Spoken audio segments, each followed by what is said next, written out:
What's up, guys? Welcome to ScriptBlast, a podcast to help you write better screenplays and write a better life. You're probably wondering who I am and why you're not listening to Hudson right now, so let me introduce myself. My name is Avery. I'm a writer from Charlotte, North Carolina, and the new producer of this podcast. Today, Hudson is interviewing Michelle Leibel, a writer from Atlanta, Georgia. Michelle has worked in the industry as a PA on shows like Telenovela, Bachelor Live, and Good Girls, before making a name for herself as a staff writer on the ABC show A Million Little Things. This episode was recorded during the COVID-19 pandemic and just before our hiatus in late 2020. Now I'm fresh out of college, so I tend to find myself feeling pretty insecure about my experience and what I can bring to the table. So if you're anything like me, stay tuned because you're going to love Michelle's stories of how persistence and honesty got her from filming childhood sketches for All That to sharing her voice in the writer's rooms of an award-winning show. Now, Michelle constantly stresses the importance of being able to bounce ideas off others as we create, and she's right. One of the biggest assets a writer can have around them is a strong and supportive community. I feel so much more productive when working with others, but the right community can be pretty hard to find these days. But I have good news. If you're tired of all the ads, robotic algorithms, and jerks that troll online community pages, you're not alone, and you don't have to deal with it anymore. We've just launched ScriptBlast Members, a brand new private community for writers just like you. We've got weekly writers group Zoom calls, free courses and resources, and the coolest community of writers on the planet. Since I'm new to writing, I felt kind of nervous putting myself out there, but ever since joining, I've felt nothing but love and support from the members group. I've met people from all walks of life and from dozens of time zones. Yet we can all come together to ask questions, get feedback, and share our fears about writing and anything else that's on our mind. Some of my favorite things to do are participating in polls and sharing interviews from my favorite writers. You too have a story to tell. Try it free for a week at members.scriptblast.com. Now here's Hudson and Michelle.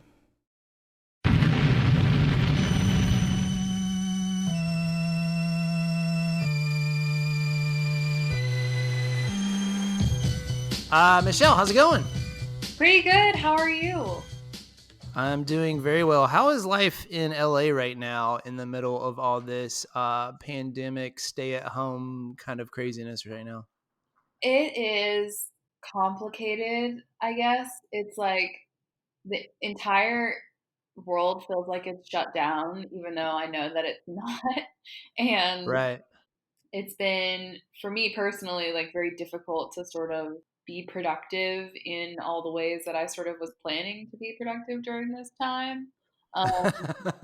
There is a disconnect between what we want to do and what we're capable to do when craziness is going on, right? I mean, just kind of like emotionally and mentally how we want to be productive. And then it's just like, I spent the first week of this thing literally 24 hours a day Googling just data, like just trying to figure it out, you know? Yeah, I sat on my couch for a full hour today and thought about all the things I wanted to be doing in my home, like things I Yeah. could be doing that I just was like, I can't move. Yeah.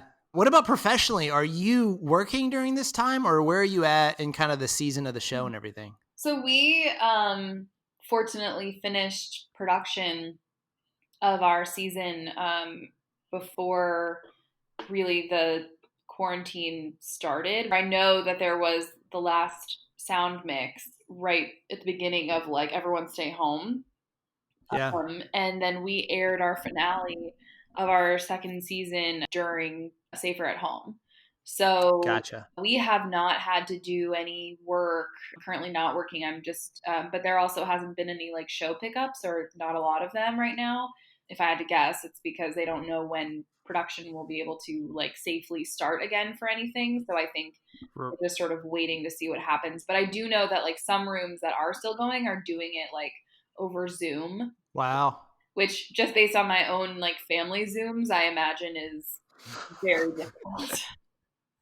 Right. And we'll get into the details of your career in a second here. But what does that mean? Like when you get to the end of the season, do you not know if you're going to have a job come the next season? That is correct.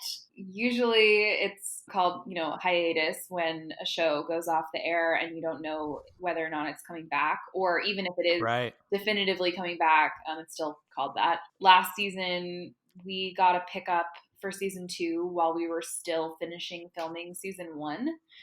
So, and that's what you want. Of course. Yeah. So it was like much easier to go into a couple months feeling like, well, I guess I can just like, have some time before we start back in again. But yeah, it's definitely, it's freelance.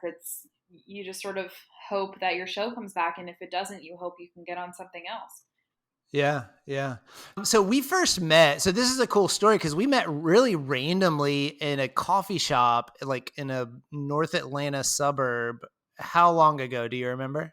Yeah, we met at a Caribou Coffee in the summer of, I believe it was 2012. Oh my Um, gosh.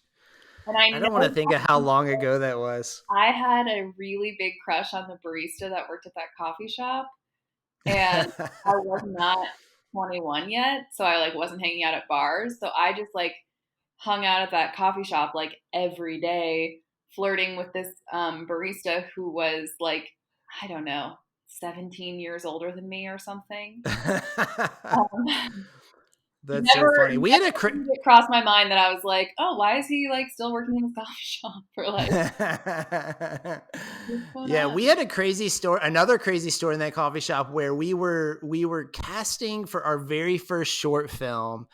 And the name at the top of our list was Tony Hill. We ended up going with a local actor, but like, we were dreaming at the time and we were like, wouldn't it be great if we had Tony Hill to star in this? He'd be perfect for it. And the barista at the place came up to us and said, oh, I heard you say Tony Hill. He was actually in here earlier. Like, what are No. the chances like he would be in that Caribou the same day that we're there? And by the way, I think that might be the day we met because I remember him saying Tony Hale was in here, and I'm a big Tony Hale fan too. And I remember Yeah. being like, I'm in here literally every day, all the time. Like, why And you missed it. did I miss this? That's really funny. I bet that was the same day. So that goes way back before my career even really started. I had done some stuff by then. We had kind of had our taste of fame with this Lionsgate deal, and then everything fell apart. And then we were trying to reinvent ourselves as filmmakers and actually making stuff in Atlanta. And I remember talking to you about potentially coming on that summer when we were hoping to shoot a feature. And I think it took us another 5 years to get that feature going. Yeah, and you know what? Now that I think about it, I think it was actually 2011 because Okay. the summer of 2012, I was working as a locations PA for The Walking Dead, and I know Yeah. that would have happened after because I think before I was really just looking to like be a part of any production I could. Any possible thing. Yeah, Yeah. and at the time, obviously not now, but at the time, I remember looking for an internship. And my mom was a production coordinator for many years in LA and then moved back to Atlanta where she was from to do commercials for Coca-Cola. And so she was Okay. friends with the former president of the Georgia Film Commission or something. And I think she gave him his first job. And then she reached Oh, out to me wow. if I could get an internship there, and he didn't work there anymore. And beyond that, they were like, we are not busy enough to need an intern, Right. which I'm sure is not the Yeah. case now. But at the time, there were like two things filming in Georgia, and they didn't really have any space. Yeah, it has definitely changed a lot. So going back though, of you kind of growing up in high school and everything, what was your dream at that point? Like, was TV always the goal? Like, you wanted to be a TV writer? Was it something in comedy? Did you want to be a performer? What was your dream at that point? I would say in high school, I probably wanted to be a performer. I did a lot of musical theater. I think every play, including like non-musicals. Some people just call those plays, but not me. Um, and and I think I just was really, I knew I liked entertaining people, and I always was very interested in my lit classes. I liked writing, but I never really Yeah. thought about like, I don't even think I really understood that TV writing was a job when I was in high school. Yeah. I never thought about it. I think I went into college undeclared journalism. That's so Because funny. That was my goal in high school too was, oh, I love writing. I love movies. I should study journalism because that was the only job that you could think of where you could write for a living. Like the idea of TV or movie or film writing just didn't connect for some reason. Well, I think that a big part of it for me too was because I didn't know those were jobs. I didn't really want to be I think when I was applying for colleges, I was like, I don't really want to do musical theater anymore. Like, it kind of takes up so much of my time, and I get sick every year at the same time. And I just want to know what my life would be like without that. And I got very obsessed with the idea of writing for Rolling Stone and like being Was like, it after watching Almost Famous? it was not after watching Almost Famous, although I have since obviously seen Almost Famous, and Yeah. it does not seem as appealing to me anymore. But I remember reaching out to like some internship coordinator there, and they like never answered me. But I was like, that's going to be me. I'm going to be writing for magazines, because I spent a lot of time reading like, 17 and other, I think a big one for me was Entertainment Weekly. Like, I just really liked reading magazines specifically about like entertainment, whether that be music, Yeah. movies, or whatever. So I was like, that's the thing. And it wasn't. So what was it about? And, you're young, you love entertaining. What was it about entertaining exactly that connected with you, you think? Like, was it the like creation of stories? Was it bringing things to lives? Was it just like making people laugh? What was it that really drove that? I'm sure a lot of it was making people laugh. I mean, when I was really young, when I was like 8, I used to make my own episodes of All That, which was like a show on Nickelodeon. And I would Yeah. make my mom film them, and I would make my friends be in them with me. And I stole all the best parts for myself. And tragically, while I was planning to send my episode into Nickelodeon, my mom or my neighbor's mom, I can't remember who had the tape, taped over it for a Disney Oh, no. movie. And instantly my dreams of being a child star were completely obliterated. Oh, This would sorry. have been slightly pre-YouTube, right? So you didn't have that outlet as a possibility. Yeah, we didn't have that. It was literally like a camcorder, like VHS tape which makes me sound like I'm pretending to be older than I am, but that's really like what it was. Yeah.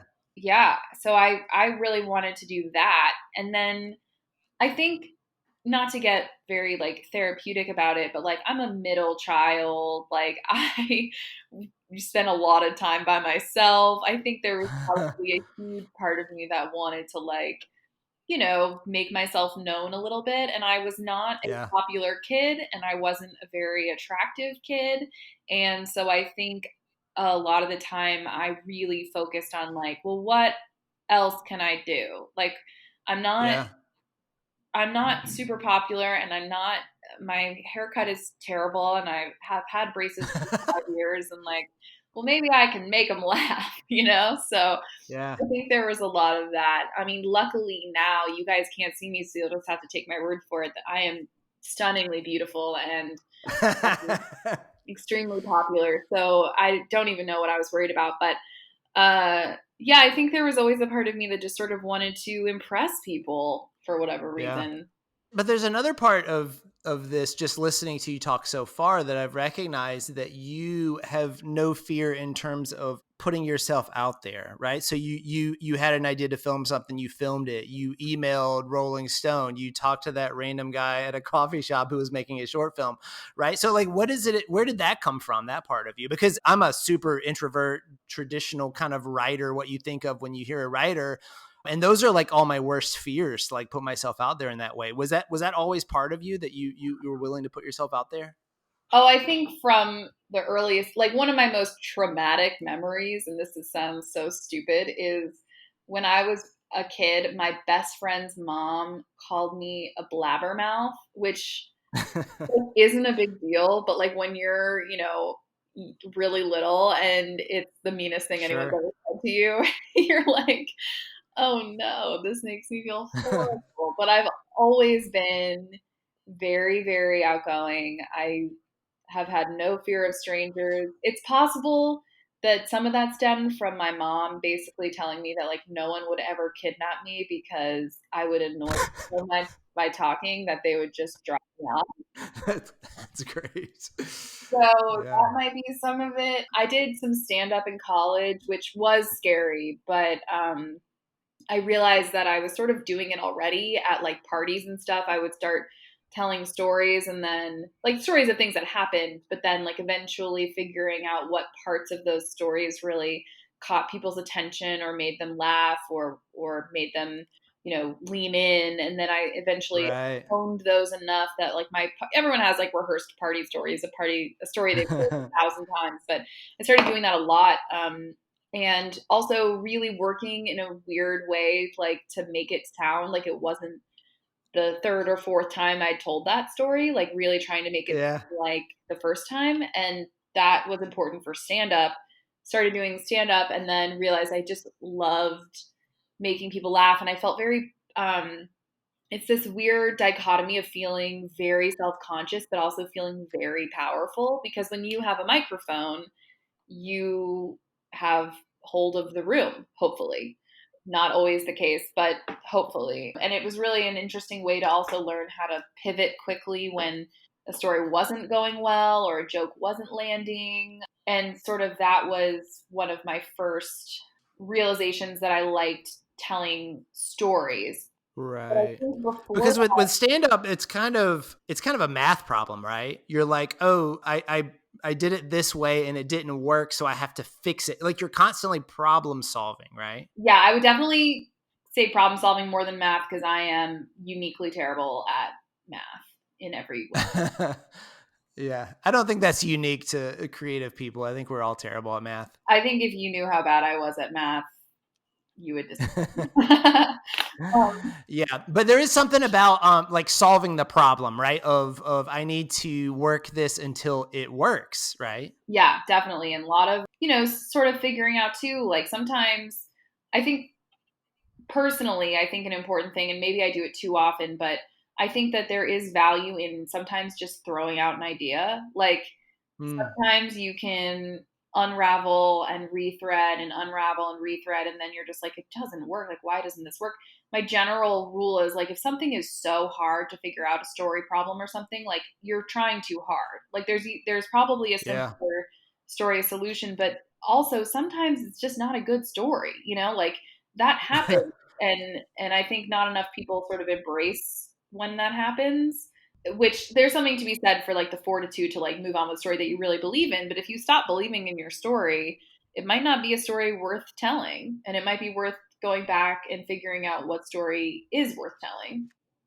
Do you think a lot of writers struggle with with that, in that they tell a story and it doesn't work and therefore they think they're a bad storyteller when in truth it's just the wrong story? Yeah, I mean, I think sometimes I think, every writing is such a personal thing, and some people are really good at writing stories that don't actually have a personal tie to them. I think something that I really commend in A Million Little Things that I've said to my boss before is that like just because the show deals with so many topics. It's a drama, but and with some comedy in it, but it really deals with like it runs the gamut of like alcoholism, depression, suicide, adultery, cancer. There's a lot happening. And while so many people can relate to one or some or all of those things, sometimes there are people that have never experienced any of those things, and yet they find a connection to the storytelling. And I think that's really the key to good storytelling, is making someone care when otherwise they probably wouldn't or have no reason to. Like you can find something in there to relate to because you're essentially telling a universal story about a specific thing. Right. Yeah, that's great.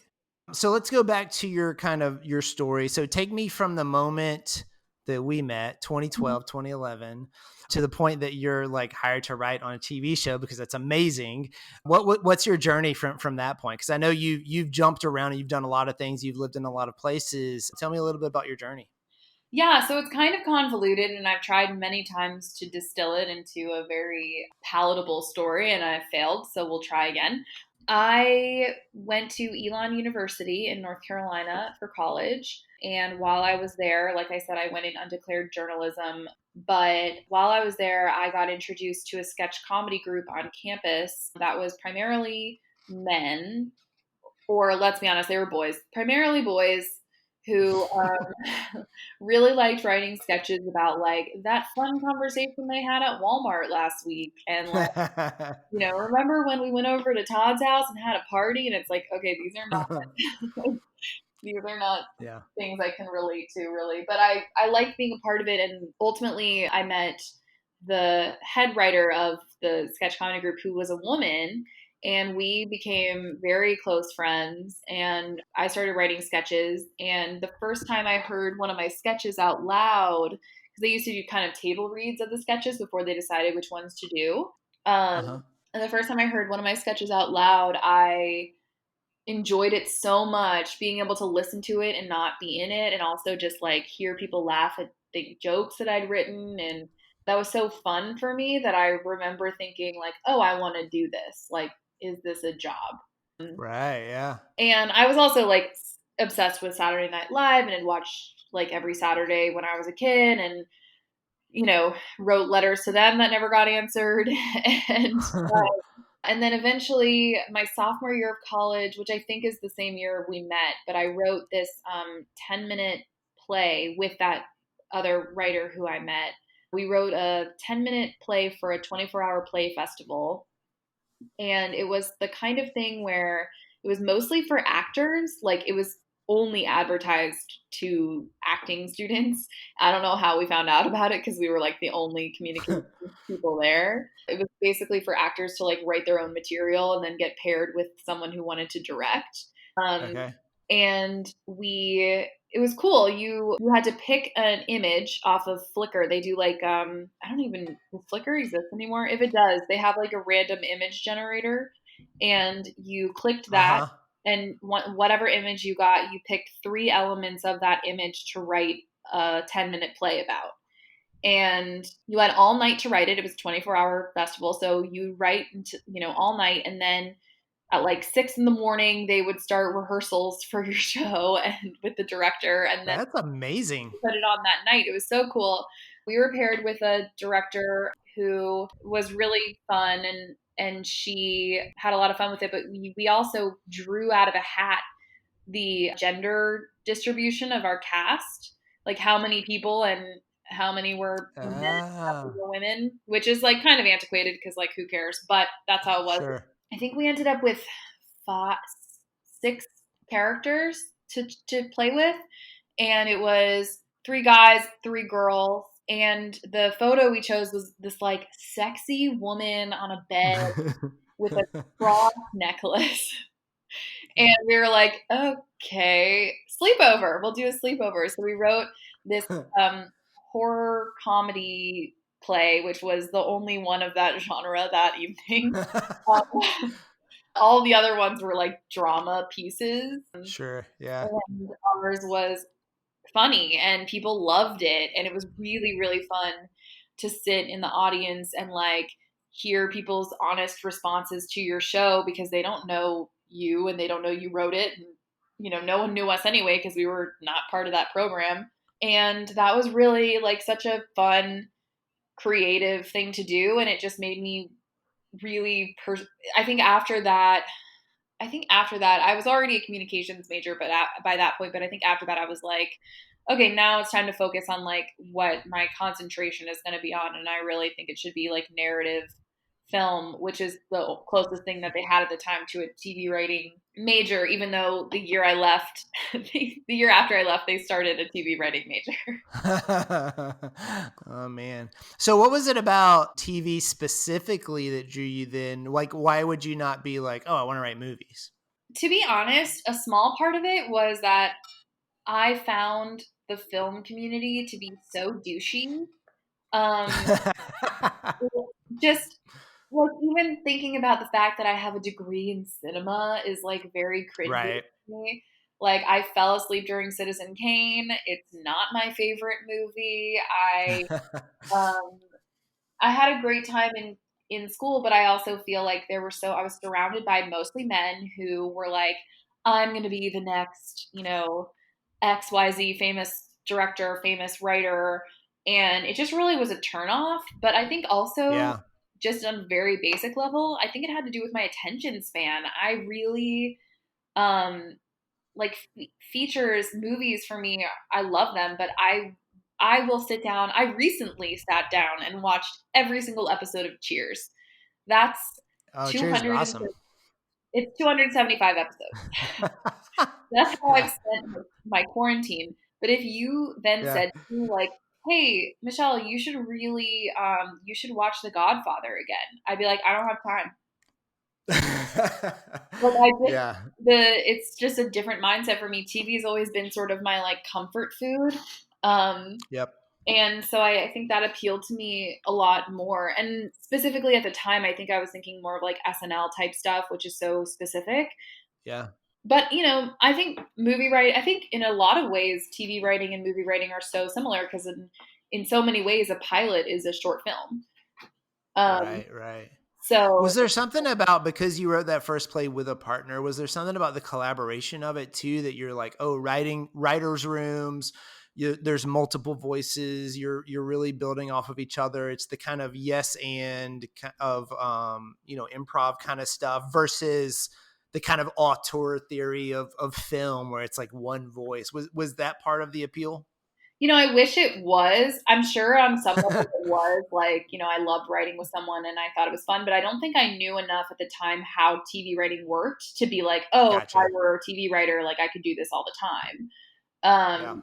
That said, it is so difficult to write on your own. Personally, for me, it's really hard to write on my own after being in a room for so long because you get used to sort of the luxury of being able to leverage a room on an idea or a problem. And when you're by yourself, there are only so many times you can like call on a friend to be like, hey, is this dumb? So well, you kind of talked earlier about this idea of throwing stuff out there and figuring out if it works. And that process goes so much more quickly in a group than it does on your own, right? Oh, for sure. And I think a big part of helping me with that personally was stand up because I would use stand up to figure out what stories I really thought I could tell. And when I was writing like my first pilot just for myself, I was like, oh, okay, I already know this story because I, told it and people liked it, so it's not, it's a little less trial and error. Of course, it's always trial and error, but my senior year of college, I made a short film because I don't know how to say this. I kind of conned my way through college. Like I somehow got a reputation for being like a very good writer, which is not a brag. It's just like what happened. Although nobody to my knowledge had ever read anything I'd ever written. So I was very confused about how that even came to be. Like it got to the point where I was asked by some peers to like help run a screenwriting workshop. And I was like, that's cool, but like I've never written anything. You're like, oh, you like, ha ha ha. And you're so humble. Yeah, and I like catch me if you can my way through screenwriting in college. Finally, my senior year, I was like, I should really write something on my own. And so I wrote this short film about a couple who breaks up in front of a movie theater on Valentine's Day.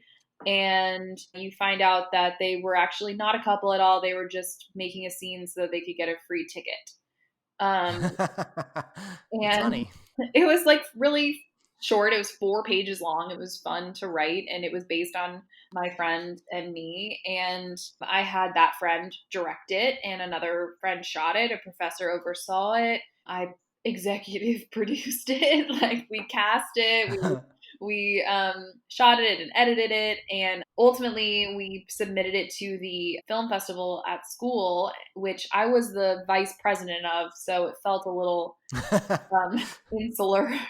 But it won like best short film or whatever, and that was cool. Although again, I was like on the board. I didn't vote or anything, but it felt you were the sole judge of it. Yeah. I hosted the festival and then presented an award to myself, so that was a weird.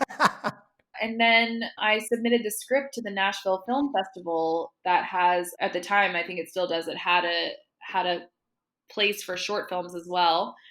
And I ended up getting like second place Wow. in the short film category, which was really cool and like very validating to come from like a place where I was basically in charge of who won to a place where I had absolutely no say whatsoever. So rode on those small coattails for a while and then moved to LA once I graduated. I didn't have a job when I moved out here. I was renting a room from a friend and I was looking for temp work, but I had applied to the NBC Page program, which is like a post-grad paid internship at NBC Universal. Wow. And I'd gotten through a couple rounds of the interview process, but hadn't heard anything. Flew out for a final interview and didn't hear anything after that. Decided to move anyway and did temp work. Ended up on a temp desk for one of the producers of Pitch Perfect, not a creative producer, but like a financial producer. And that was like quite an experience because I was not experienced enough to be on his desk, but I was there anyway. And did you kind of, in that scenario, is it like when you're thrown into that scenario, do you learn quickly and then you actually do a good job? Or was it like, I have no idea what I'm doing and I still had no idea what I was doing? Yeah, I mean, it was like, luckily there was another executive assistant next to me who'd been there for like years, and she and I were friendly, and she showed me the ropes very quickly. Gotcha. But it was a hit the ground running thing for sure. And so many assistant jobs here are so specific to the person you're working for, not the job itself. Yeah. Because when you think about it, like it's really not that hard to like manage someone's calendar or answer the phone or send emails, but it is hard to manage personalities. Sure. So you kind of have to find the right fit. Can you back up a second? Because Yeah. you graduated college and you knew you wanted to write in TV. What was the goal at that point? Was it like, oh, I'm going to move to LA, I'm going to be an assistant, I'm going to work my way up? Like, did you have a very clear path, or was it like, I'm just going to figure this out as I go? Oh gosh, I think I just decided I was going to figure it out as I went. And like, I think part of that plan was like, and every single person I meet, I'm going to tell them I want to write for TV. Yeah. Because it's important, I think, that people know what you do or want to do. I got advice, I don't even remember from who, but they were like, you shouldn't tell people you want to be a writer. You should tell people you are a writer. And I was like, okay, but I want to be a writer. They're like, yeah, but you are a writer. I'm like, I don't think so. So I know people that works for, that kind of like confidence never really, I don't know. It made me feel like I was lying every time, so I didn't really do it. But I did try to meet a bunch of people. I luckily have a pretty good alumni network out here from Elon. Like there were a lot of people out here that I knew already. Oh, and I'm sorry, I skipped a very important step, which was the summer after my junior year of college. I was a PA for The Walking Dead season 2. And I got that by accident. I had applied to the commission and they didn't have jobs. And then I said this already, but when I applied, they were like, well, we don't have a job to give you, but The Walking Dead is always looking for PAs. And I was like, yeah, okay. Like my first job is going to be for like the biggest show on television. Sure. In my resume that has nothing on it. And they did, and they called me in for an interview. And as soon as I got called in for the interview, I watched the entire show in like 2 days because I had never seen it. And when I got there, they were like, are you familiar with the show? And I was like, yeah, I've seen every episode. And they were like, okay. Which, like, hot tip, don't do that because no one wants to hire like a weird, crazy fan. Right, yeah. And I almost wanted to be like, I didn't like it. But like, that wouldn't have been good either. But anyway, for some reason or another, they hired me to be a locations PA, which is basically like the person who gets there before everyone else to set up like traffic cones and like pick up trash and, do whatever it is that they have to do that day. I mean, locations is much more important than that. They lock down all the locations for the production. Literally without them, you wouldn't be able to shoot anywhere. But in terms of like the job that I was assigned, it was like, stand there and make sure no one pulls out of this driveway for 14 hours. And like, right. And when you say before everybody gets there, what's that, like 4 a.m.? It depends. For that show in particular, They did a lot of night shoots, and because Okay. filming days in the US are usually like 12 hours, they would start at like 2 p.m. to make sure that they could be done filming by 2 a.m. Um, Gotcha. and and I lived an hour and a half away, so I would, if my call time Wow. was 4, I would be there like 3 hours. I'd like leave 3 hours before that because of traffic or whatever, and then Right. get there, and then on the way back I would be like looking at all the hotel advertisements, for a bed on the way back as I was like falling asleep. And but I knew that if I did that, I would be spending my whole paycheck just Right. Yeah. Wow. and it was such a fun experience. It was also the first time I realized how many people it takes to make a show. Yeah. I think a lot of film programs, or at least mine, which I consider to be good, but at the time, it really made it seem like there were 4 jobs in production. It was, you were either a producer, you were a sound mixer, you were behind the camera, or you were directing. And Right. there really was no talk about like what is a line producer versus a creative producer. What is the writer's role on set? How many jobs are there in each department? What are the departments? Like, I don't, no one thinks about props until you need one. So it's really an eye-opening experience. They had such a big crew, and they were all such a family, which is like one of my favorite parts of production anyway, is really feeling close to the crew that you're working with. And it was so fun, and they were really welcoming, and I learned a lot. It was also excruciatingly hot and humid and Georgia in the summer, and it was not an internship, it was a job, but I still had to go back to school after, so I didn't stay for the whole season, but I stayed for a lot of it, and came back to school. And after doing that and having that show on my resume, I found it so much easier to apply to internships and jobs because everyone Wow. was obsessed with the show, even though all I did for the show was pick up trash in the rain and tell people where to park. They were like, what was that like? I was like, oh, it was wet and a little dirty. Yeah. Yeah, so after that, my school told me I still needed an internship credit because technically my job had been a job and not an internship, and I needed an internship to graduate. So I applied to an internship in New York and an internship in LA, and I ended up getting the internship in LA, and that was for the Late Late Show with Craig Ferguson when that was still on. Now it's Corden. Yeah. And so I went, I guess Walking Dead was summer after my sophomore year. Craig Ferguson was after my junior year. So I moved to LA for the summer, lived with a friend, interned there. The internship ended 2 weeks earlier than they said it was going to. And then I was trying to find a job to see if I could stay in LA for 2 weeks, and I couldn't find anything. So I ended up having to come back home. But then at the end of the end of my senior year, I was like, okay, well, I have a bunch of family in New York, but my professional connections at that point, which were just that show, are in LA. So I think that was a big factor in deciding where to move after college. Yeah. So I moved out thinking, well, I have like a decent resume for someone just getting out of college. I can probably find something. Maybe I'll work a desk job for a couple years until I don't know, meet an agent at Starbucks and tell them my amazing idea. Like, Yeah. so I don't know how much. I mean, it's been like 6 years now. I'm not sure if I really even thought so much about what I was going to do. I just kind of knew I wanted to do it.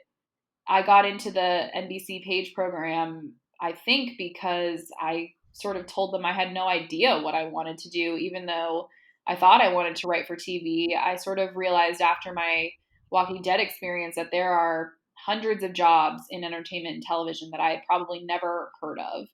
And I felt like Yeah. the Page program was a good way for me to learn what some of those were. Yeah.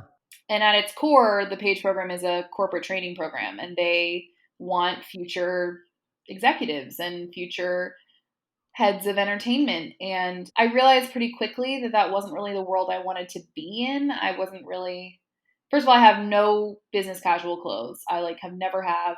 I hate all of them. But I also just felt like it was a little too structured for me. I wanted to excel, but I felt very constricted. The program did open a ton of doors for me. I did a rotation in press and publicity. I did a rotation in standards and practices, in alternative programming, which is like game shows and unscripted television. And all of it was so interesting. I had the most fun in alternative programming, which was a surprise to me because that's unscripted, but it was really, really fun. And I learned so much in standards and practices because that was the place where they get every script and every cut before it goes to air, because they have to make sure everything is, PC or up to their standards. So weirdly, the place where I heard the most interesting conversations, how much side boob is too much. Like it was around the time e-cigs started getting to be bigger. So it was a conversation about like, well, does that count as smoking on TV? And if so, like who do we allow to do that? And all of that was really helpful to me. And it just happened that by chance, I was following this Twitter account that posted job listings that were not otherwise posted, because there is an industry job list that goes out. I'm not on the listserv anymore, so I don't know how often it goes out. And with coronavirus, I don't know if it is at all. But through an agency, it goes out. And I used to get my hands on that all the time and apply. But, hundreds of people see that list, and it's very difficult to sort of get a job from there. And this Twitter account posted jobs that weren't posted on that list. And I saw, while I was working at Standards and Practices, I saw a listing for writer's assistant in a comedy room. And I instantly texted my friend and I was like, what do you think? I'm not qualified for this. And she was like, okay, so what? So they don't hire you. I was like, all right, that's fair. It's actually the one move that I feel like I did that I would not recommend to other people, even though it worked out for me, which sounds counterintuitive. But I know, as someone who has tried to collect resumes to fill a position before, there is nothing more frustrating than clearly stating like what you're looking for and having someone apply and their first line is, hey, I know I'm not qualified, but, and it's like, okay, well, I can't really, unless I know you personally, I can't really vouch that you'd be great, even though you're not qualified. Yeah. In my case, I got lucky because what happened was the person that emailed me back said, we actually filled this position, but we're looking for a writer's PA, which is an entry-level job in a writer's room that I was qualified for. And they asked if I wanted to come interview with them. And they happened to be an NBC show, which I didn't know until they emailed me back. And they were on the lot. And so was I. So I took a golf cart and went, 20 feet and interviewed. Yeah. And then they hired me. That was for the show Telenovela, which was a 1-season show on NBC that was a comedy with Eva Longoria. And they hired me as a writer's PA. So I left the page program a little early. They usually, now I think you have to stay for a year. At the time, I was 8 months in, and they were a little more lenient on when you could leave. Gotcha.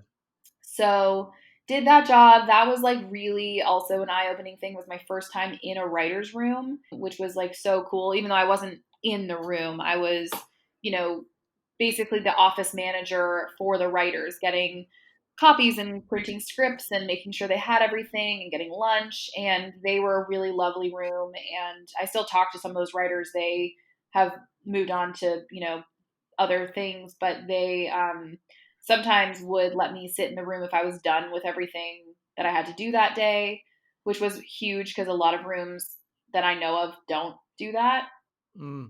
And even like, I think once they asked me to come up with like a list of names for a character or a magazine or something like that. And that was like really big for me. Yeah. I named a male stripper, and I like called my parents and I was like, you'll never believe what I did. And they were like, oh, good for you. I finally made it. Yeah. Guess what?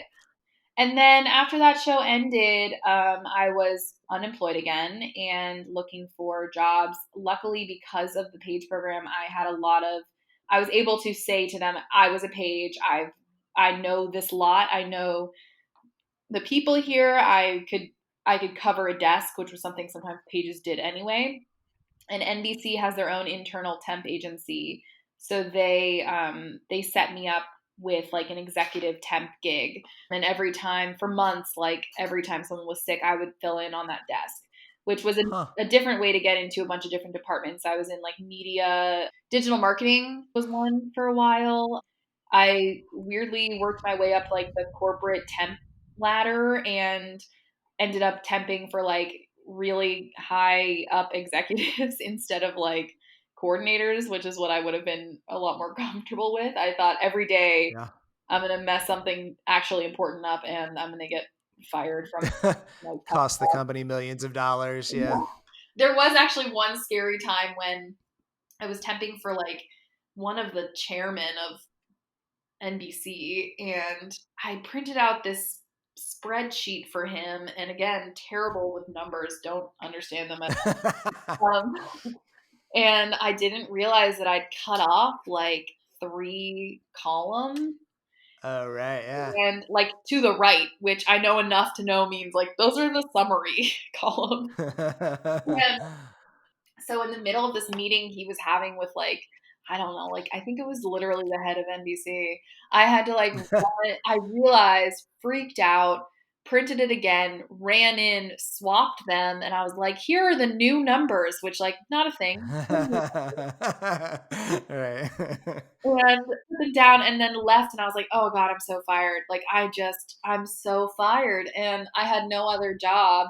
And I also was, again, because I don't own business casual clothing and I was taking a risk, I was literally wearing like ripped jeans and sandals like an executive office to be like, here are these new numbers, girl who walked in from a farm or something. So that was terrifying, but he like did not care. He was so nice about it. Yeah. And then I ended up temping for one of the producers of telenovela, and he and I kind of had an arrangement that I would stay with him until he found a suitable replacement to be his assistant, or until I found a job I actually wanted to go to instead of just bouncing around all these different PA jobs. And eventually I got a writer's PA job on Vinyl season 2, which was an HBO show that never aired. And we got canceled, I think 6 weeks in. There was like a shakeup at HBO, and they just didn't want the show to go forward. We hadn't even turned in any writing, so it wasn't that. And that was really disappointing because I'd finally gotten in another room, and then we were canceled. But the showrunner of that show was like so nice. He made sure all the assistants got paid out for the next couple of weeks while we looked for something else. And I couldn't find anything. So I ended up going back to that development desk for that producer. And he was really good about me sort of still applying to other jobs and looking around. And while I was there, I met a girl who was working for a writer. And she was like, well, we're about to do a pilot. I can put your resume in for an office PA if you want. And I sort of was like, all right. My boss, my temp boss at the time, had just found a replacement for me, so I didn't have anywhere else to go and I needed a job. So I took a job working for the line producer and director, and I ended up getting really close with the director. And so when the show got picked up to series for season 1, he asked if I would come to Atlanta and work on the show as his assistant for season 1. Oh, wow. And he was the producing director for season 1. So I moved back home, lived with my parents. Luckily, I mean, it happened to work out that I had a place to stay and had to be hired as a local, and that was fine. And I worked for most of the first season.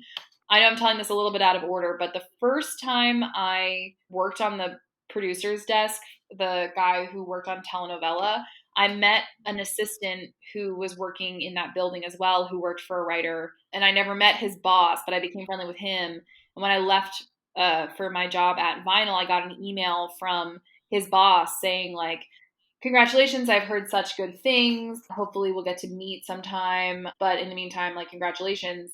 And that was DJ Nash, who's my current boss. Oh, wow. And I was so floored. I was like, how does this person who doesn't even know me, like, why are they writing to me? That's so nice. I wanted to do everything I could possibly do to like keep in touch with him, but we didn't end up meeting. We didn't end up meeting until after the pilot was shot, because while I was waiting to hear if it was going to go to series, and I was once again unemployed and temping at NBC, he reached out and said he was looking for an assistant that was possibly going to go. And so I met him and interviewed with him, and then his show didn't go, but Gotcha. did, and that's when I moved to Atlanta. So that was that little time chunk there.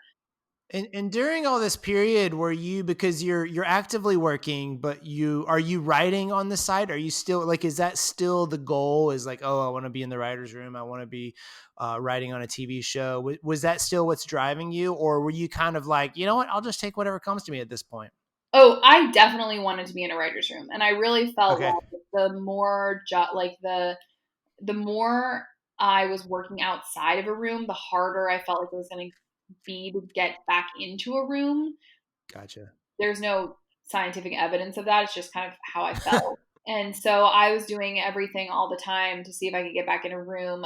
I was working on like a pilot. It wasn't something that I was like immensely proud of, and I wasn't writing every day, and I wasn't, like my process was terrible. I was exhausted all the time and working all the time. And really the goal was just to keep working so that I could stay. Yeah. And so after I moved, when I first interviewed with DJ, I was so desperate for a job that I was like, I'll do anything. I'll babysit your kids. And like, you're not going to have to do that, but I appreciate it. And I was like, Yeah. okay. And then when his show didn't go, he called me and was like, I remember you saying you'd babysit my kids. So I ended up babysitting for his family for a little bit. Oh, that's funny. Until my boss asked me to move to Atlanta to work on the show, which I obviously did. But I kept in touch with DJ, and he actually tried to get me another job while I was in Atlanta. Like someone he knew was looking for an assistant, and it just didn't pan out. And then right as season 1 was wrapping up, he called me and said he had a pilot that was going to be shot, and he needed an assistant for it, and interviewed me again, then hired me, and I moved back to LA. And I got such a terrible flu. I had a terrible flu, and it delayed me going back for a week. And Oh, man. so when I got back to LA, I was in my apartment living out of a suitcase because I was so busy trying to catch up on all the work I'd missed when I was sick that I didn't even have time to like go back to my life. I'd been gone for 6 months or something, and I didn't have time to like even like say hi to like my boyfriend. I was like, I'm busy, I'm working. Yeah. And yeah, so I've been on A Million Little Things ever since, really. I was the showrunner's assistant. So that was that show then? Yeah, that was that show. That pilot was A Million Little Things. Gotcha. Sorry, again, I told you I'm not good at telling the story for whatever reason. Yeah. So your first job on that show was what exactly? My first job on that show was the showrunner's assistant on the pilot. Okay. Which is a big deal to be a showrunner's assistant, right? That's a pretty envious job. I would say of the jobs that you want when you're trying to write, that is one of the big ones to try and land. It's like that. Gotcha. Or a writer's PA job. Any job that gets you in a writer's room is a job that if you're a writer, that's a job you want. And it was definitely a job I was after. So I want to ask the question because your resume gets you in a room, but there's something that is getting you the job. So I want to ask you about those interviews, and what is it that you feel would impress people enough to actually hire you? Like what is happening in those interviews? I'm thinking back on these interviews, and I just have to say, like, I don't know that I did anything that great. I mean, because to be honest, like I gave you the list of most of my jobs, but I had many other jobs between those things. Right. It would take hours to tell you, but it was PA jobs and personal assistant jobs and nannying jobs, and a couple of, every so often, especially during times of unemployment, I would say, okay, well, you know what? You can suck it up and work at a desk job for 2 years and save money, and that'll be what you do. And it's fine. Yeah.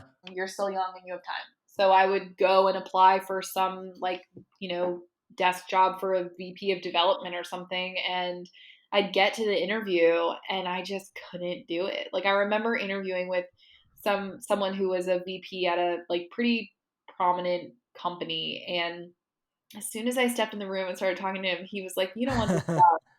And I was like, "No, I really don't. I'm so sorry." Um, That's funny. and he gave me his card and was like, "Well, if I can ever help you out in the future, let me know." And I think a lot of it had to do with with honesty. Yeah. I think you always want people to know that you want the job if you do want the job. Otherwise, they find you out pretty quick. But I think it was really about expectations. I think something that really helped me maintain a lot of my relationships was just not lying. I mean, it sounds crazy because of course your instinct is to not lie, hopefully. But but even when I was working for the producer who I temped for so long, which I really wouldn't have stayed afloat if he hadn't, kept me employed. But at the same time, at one point he offered me a job and I basically said, I know I would learn a lot here because I already have, but you don't want me for this job. You want someone who wants to be a development executive, and I don't want to do that. I want to be a writer. Yeah. So as soon as I get a writing opportunity, I will leave. And I don't want to put you in a position where you've put your time and resources into me and then I leave, Yeah. which is a tough thing to say because you never know. Like he easily could have been like, get out.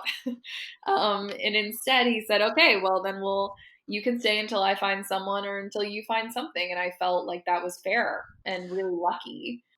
Yeah, I had a conversation with a couple other filmmaker friends today, and they've done a really good job at kind of branding themselves. And we had that conversation of basically like I was talking to them, and I said, you guys could have taken any number of jobs, but because you've branded yourself with what you really want to be doing, that's what people come to you for, right? So it's about really understanding what you want, and it's not necessarily turning down everything else. It's just having this clear kind of goal of what lights you up, of who you are, of where you're going to thrive.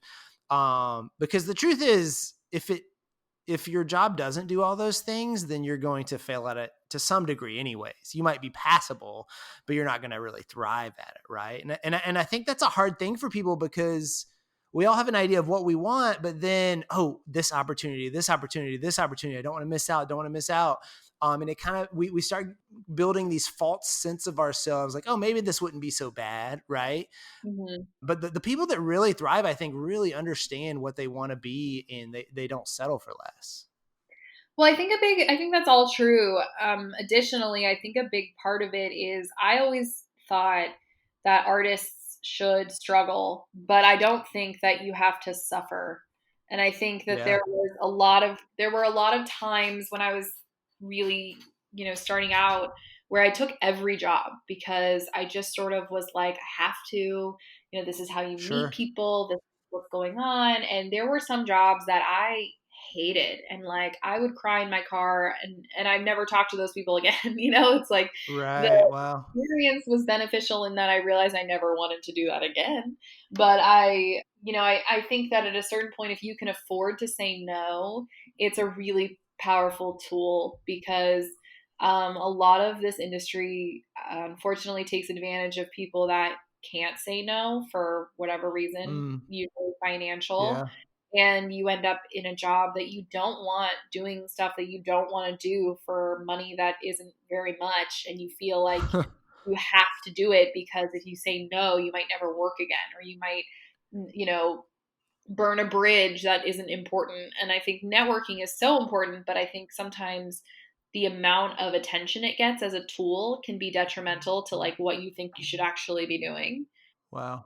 Because you don't have to say yes to every interview and you don't have to say yes to every job and you don't have to put up with something just because you don't want to burn a bridge. Like you're allowed to say no, I don't feel comfortable putting together air conditioning units because I'm not qualified to do that. Yeah. You know? Don't feel comfortable printing out spreadsheets. Yes, if you're like me, you're not comfortable doing any small task. But no, I think that's part of it, and I also think that like I got very lucky with the people I ended up working with because even in interviews, I interviewed for some really nice people, and I worked for some really lovely people, and I think Yeah. that's not everybody's experience, unfortunately. And sure, there were times when I worked for some real, people that I never want to see or work with ever again.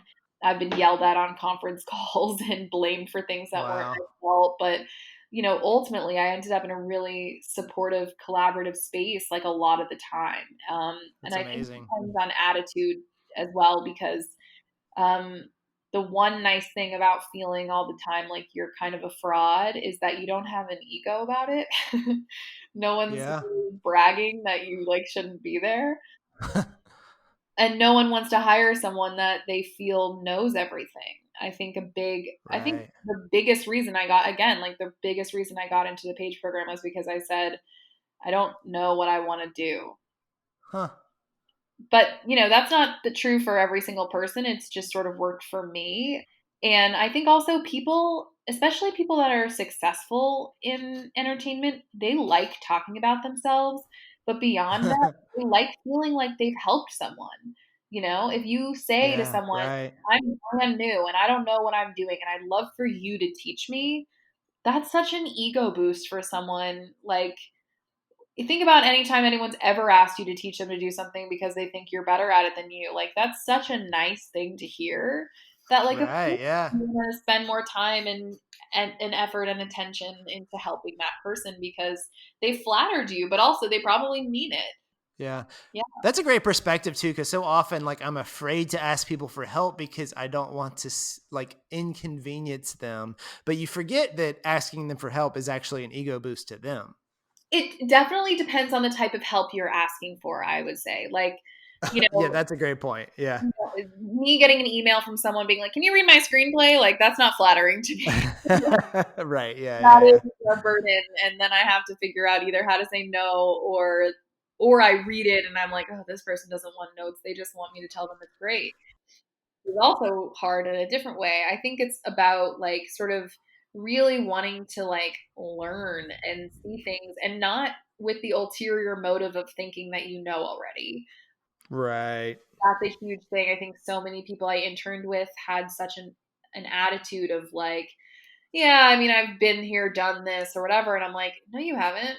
Like, you've never been here. You've never done Yeah. this. And every show, every production is different. I've now worked on like a late night format, talk show format, unscripted TV, scripted TV, and I've been on, sets for short films. Everything is different. Every production is different. Every crew is different. Hopefully every story is different. And it can be, you can always find something that you didn't know. No one wants to be in a room with someone who knows everything. Right. Right. So tell me, okay, so we left off in your story and you are a showrunner's assistant on A Million Little Things. How do you go from there to being full-time writer on the show? You have a boss who believes in you more than you believe in you. um, I don't know what I did to sort of deserve to meet DJ, because I can't think of anything particularly good that I've done to deserve it.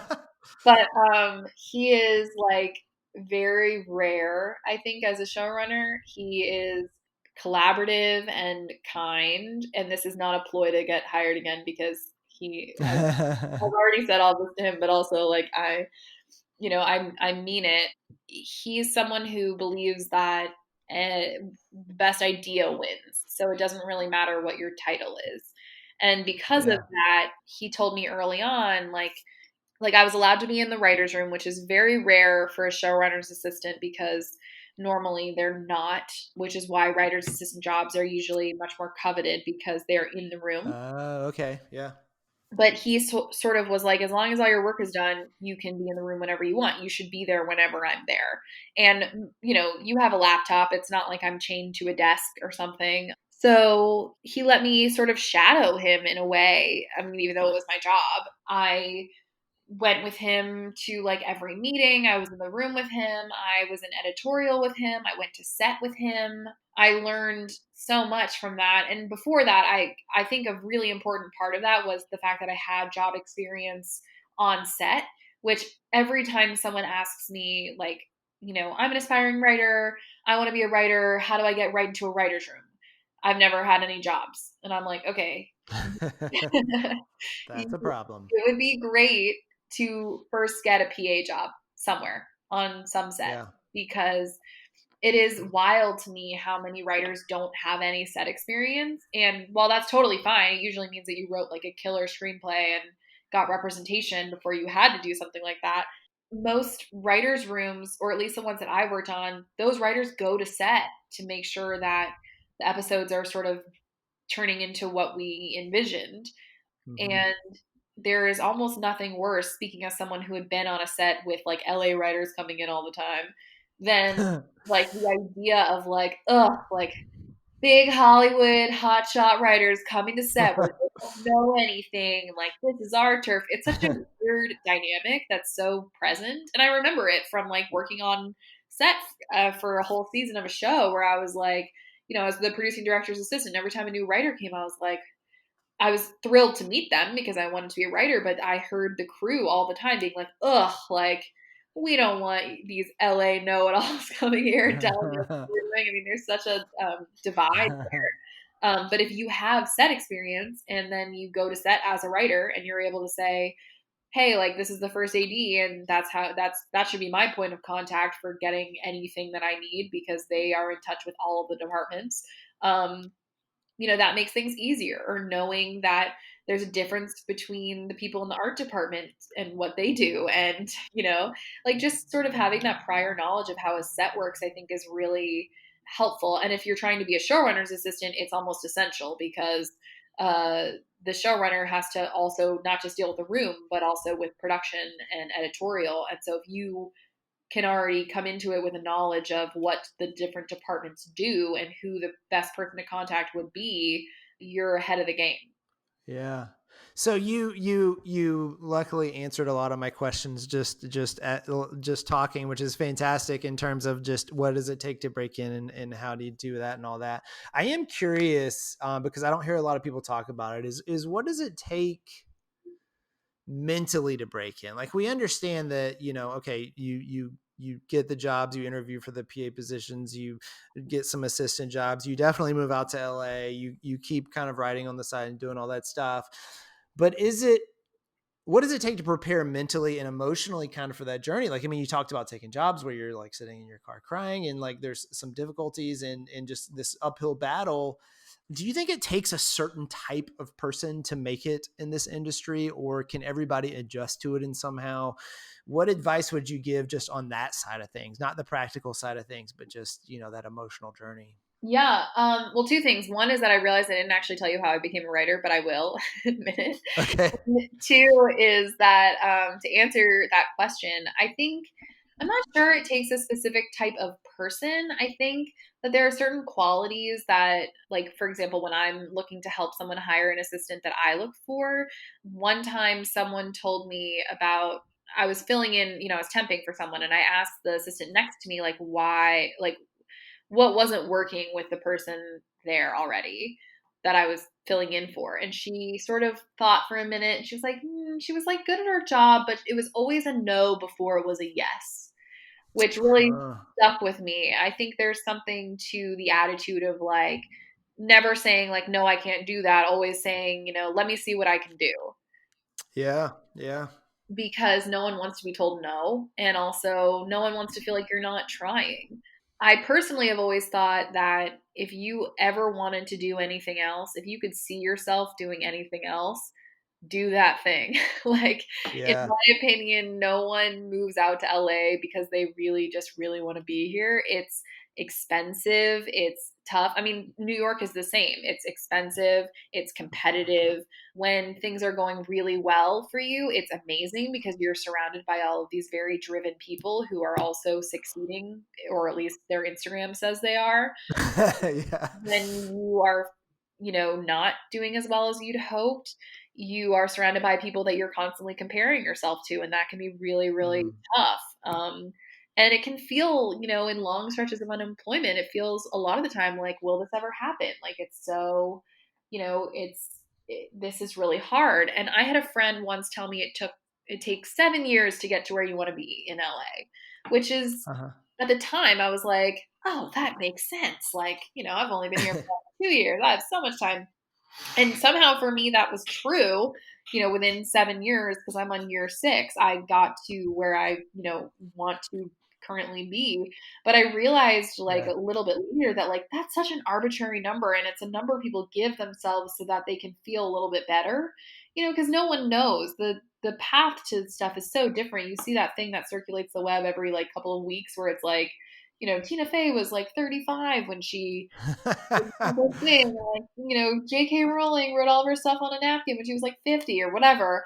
And like, Yeah. it's true. Like, everyone's journey to this is so different. And like, just because I'm working now doesn't mean I'll be working in a year. I mean, I hope I will be. And, with this virus, truly, who knows? But like, Right.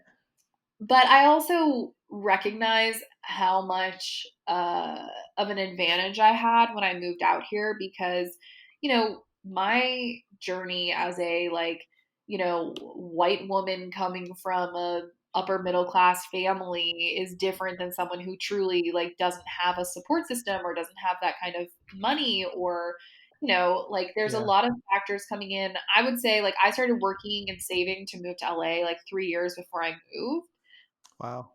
because I knew it was going to be expensive and I didn't want to be in a situation where I couldn't afford it.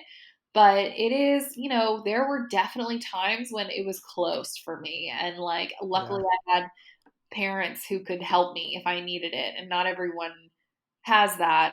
So I think also there's like really no shame in trying to take a job that's maybe not even in the industry just to sort of keep yourself afloat for a minute before you do or can. Yeah. I think that's awesome. And I think that gives people a really good sense of what it actually takes, because I think there is a romanticism of it sometimes that is true at times, but it really is working hard and planning and having realistic expectations, which is hard. Yeah, I think I mean, here's the thing. This is where the difference of people kind of does come into play, which is like there are people who genuinely leave college or leave wherever and are like, I'm going to be the next Spielberg. And that's like, I'm Tarantino. The world just doesn't know it yet. And that's Yeah. fine. It's great to have confidence in your ability. I wish I had more of it, to be honest. But I also think that a lot of the time I see those types of people sort of have these huge reality checks once they actually try and pursue that because it's not as easy as they thought it was going to be because Mm, even though they're the most talented person they know, like there are other talented people that exist, and that's part of the draw of the industry. It's full of different creative people who are all good at different things. Um, right. Right. and sometimes the same thing, and that can be really threatening. And also, sometimes there's no reason you don't get a job that you thought you were going to get. And I started asking people after interviews, if I didn't get the job, I started following up and being like, okay, well, why didn't I get it? I mean, like in a nicer way, obviously. It was more like, Yeah. hey, I really enjoyed our interview and I was just wondering for the future Huh. if there's any, advice you would give me for the next interview that I have because I've been looking for a job for 4 months now and I haven't been able to find one and I was wondering if you could, give me some pointers. And sometimes people were like, Yeah. "Oh, it wasn't really anything specific, just better luck next time." And one person actually had drinks with me and was like, to be honest, like it wasn't up to me, but like here are things that I have done in interviews that helped me, and I'm happy to look at your resume and things like that. Wow. Always people that are willing to sort of help if you ask for it. I mean, sometimes they're not, but sometimes they Yeah. are. So it's worth trying if you're not getting where you want to be. Yeah. All right. So to wrap up your story, you went from showrunner's assistant to writer's room. What was that process? So in the first season, I was the showrunner assistant. And then the way that my boss sort of writes is he like talks out ideas a lot and he has his assistant type. And so I was typing while he was talking. And so I was formatting, which was really helpful for me also to sort of learn how a script should be formatted. And, there were times when I would like pitch a joke or Huh. he'd say like, what do you think of this? And eventually I became more comfortable and he was very collaborative and let me sort of pitch ideas and dialogue sometimes. And then in the room I was able to talk sometimes, not a lot, but like, sometimes when it was appropriate. And halfway through, or I guess towards the end of the first season, we had to do there was a script that needed a rewrite, and instead of asking for the room to stay, he asked if I could stay, and we rewrote Wow. the whole script. And then the next day, the network called him and said that they really liked it, or they emailed and said that they really liked it. And he said, if you have 5 minutes, let's jump on the phone. And he basically was like, if you liked it, you need to let me hire my assistant because she wrote it with me. Cool. Yeah, it was really, really cool. And he bumped me up to being a staff writer when we got additional episodes ordered that season. And I was still his assistant. And so I was doing both. And then Wow. once the season ended and we got picked up for the second season, he sort of was like, I need to find a new assistant. But once I do, you can just be a writer on the show. You don't have to be my assistant anymore. So this season I was just a writer, Cool. not an assistant. And that was really cool. Yeah, yeah. So we're going to wrap this up because I know we're going long, but real quick, I would love to just know the process on that show in particular of how you guys break a story, how you divide up the writing responsibilities, what it was like writing the first episode that you actually wrote the script for, and just kind of a general overview of how it works. Yeah, so every show is different. Every writer's room works differently. But in our room, the stories kind of live within our showrunner's life. He tells a lot of like personal stories, but I think everyone in our room does. We all kind of share personal stories and then kind of mine those stories for our characters. We Yeah. kind of go in knowing, or we go in and our boss knows, I want this person to end up here by the end of the season. And to do that, we need to, like, what do we need to do? Where should we put them in every episode to sort of eventually get to that goal? So we'll kind of put up 10 Wow. goals, turning points, things that we know we'll sort of go ahead and put up on the board.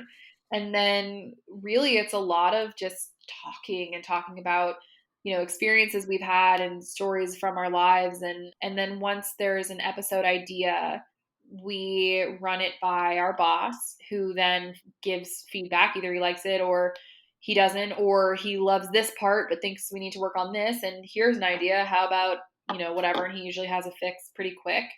But it's a lot of like collaborative conversation about story ideas. Like we do that part all together. And then he assigns the script to usually two writers, because we have, I think, 12 writers in the room. And those two writers will go off on outline, but we as a room go through all the story beats ahead of time. So like we all come up Gotcha. with like the story of the episode and then sort of fine break it into beats and really flesh out those scenes. And then the two writers go off and outline it.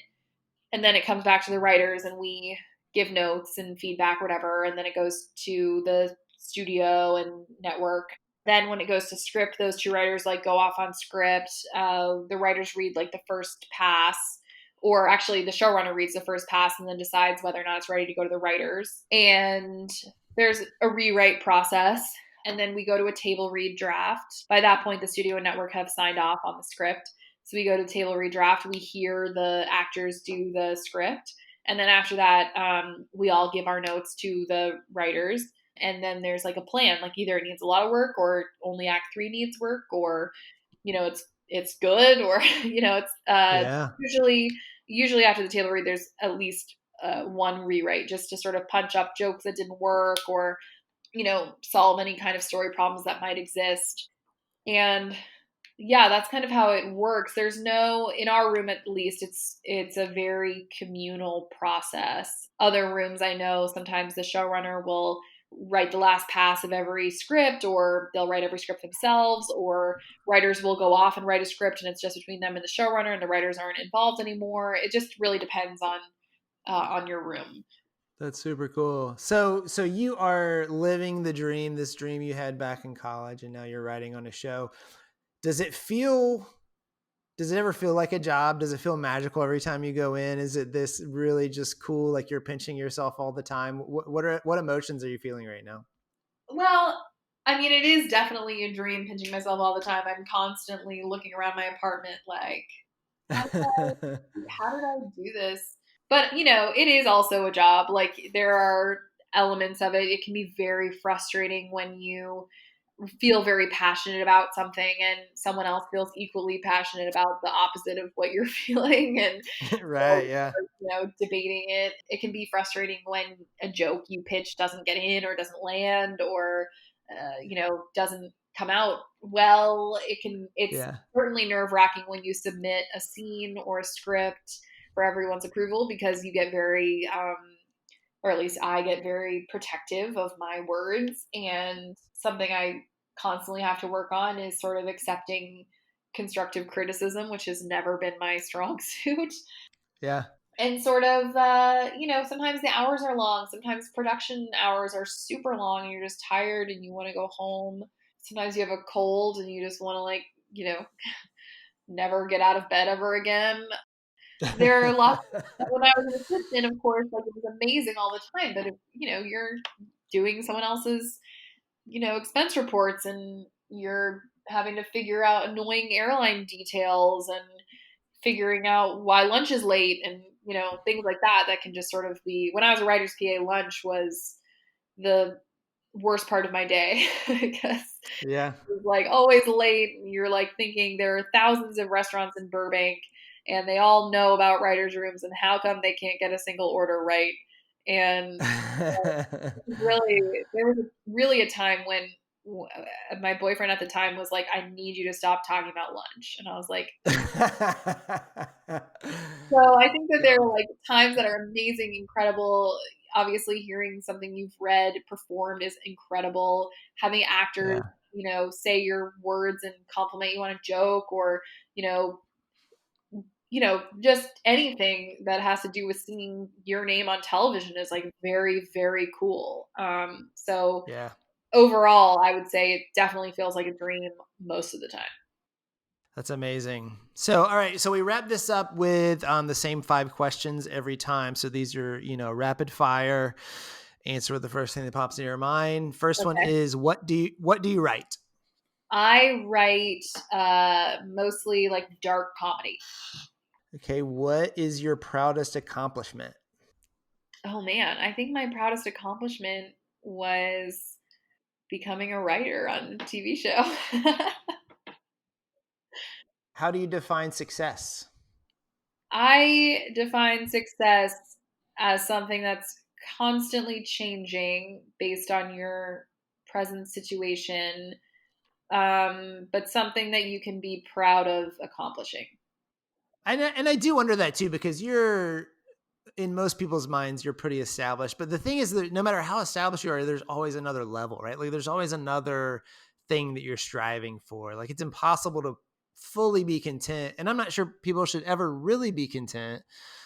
Do you find that, or are you kind of like, oh, you know what? I'm fine here. I'm good. I have nowhere else I need to be. Oh my goodness, no. I think it's such a moving target. And I think Yeah. more importantly, just to correct you for 1 second, I am not established. This is my first writing job. I was so lucky that my show came back. I was lucky that my boss wanted me back. I was lucky that, there's so many things where opportunity met luck there, and hard work Sure. as well. I'm not going to pretend that I didn't, earn this, but I also know that, it could have, I easily could have not done something and not ended up here. And Yeah.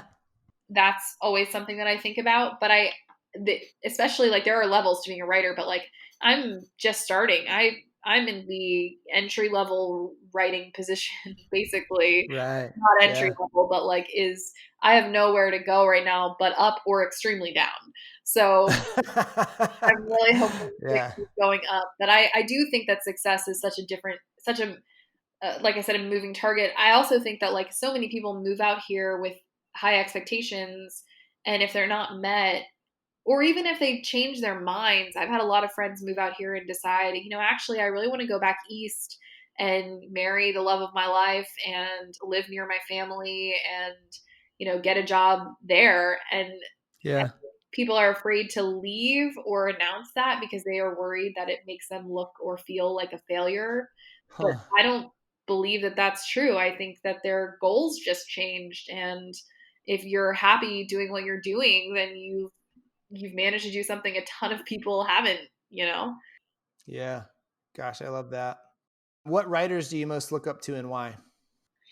I really like, well, this is a novel writer, but my favorite author is Kevin Uh-huh. Wilson.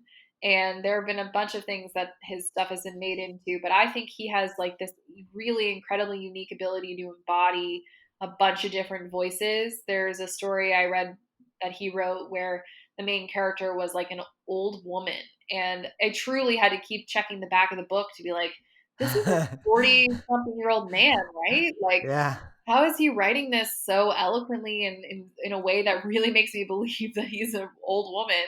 So I think that is someone, I think like Tina Fey is someone that I look up to a lot. I think Mike Schur is an incredible writer. I obviously look up to my boss a lot. I consider him like a mentor to me. Yeah.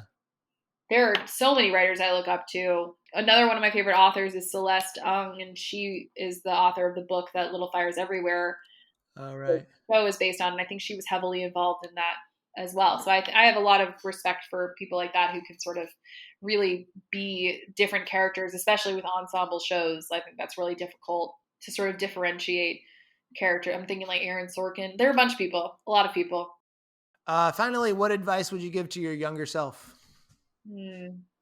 I would say probably ignore the people that are making you feel terrible because you're going to end up being really cool to them for whatever reason. And also, like, don't think so hard about succeeding because unfortunately your 10-year high school reunion is probably going to be canceled due to a global pandemic. So you don't get to go to space.